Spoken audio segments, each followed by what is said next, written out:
Bir adam arak içet, arak içken adamды жаман көрөбүз.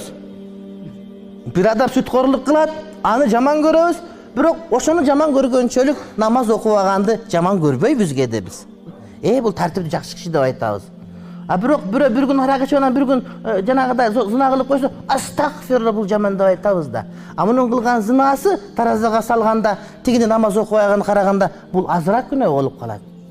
Намаз окубай койгон бул Кудайды тааныбай, Кудайдын буйругун укпай койгонго барабар күнөө болот, урматтуу бир тууганым. Эгерде кимдир бир намазды парз эмес деп биле турган болсо, ыймандан чыгып кетет.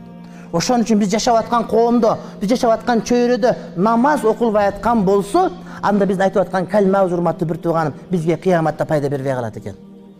Макул, ал өзгөртпөшү мүмкүн, өзгөрбөшү мүмкүн. Бирок өзгөртүүгө аракет бизден болуш керек экен да. Кыяматка барганда Кудай Таалам бизден эмне үчүн сен даават кылып, дин айтып, адамдардын бардыгы мусулман болгон жок деген суроону койбойт экен. Кудай Таалам бизге кое турган суроо, эмне үчүн сен адамдардын бардыгына аракет кылган жоксуң, айткан жоксуң деген суроону коет экен, урматтуу бир тууганым. Анткени хидаят Кудайдан.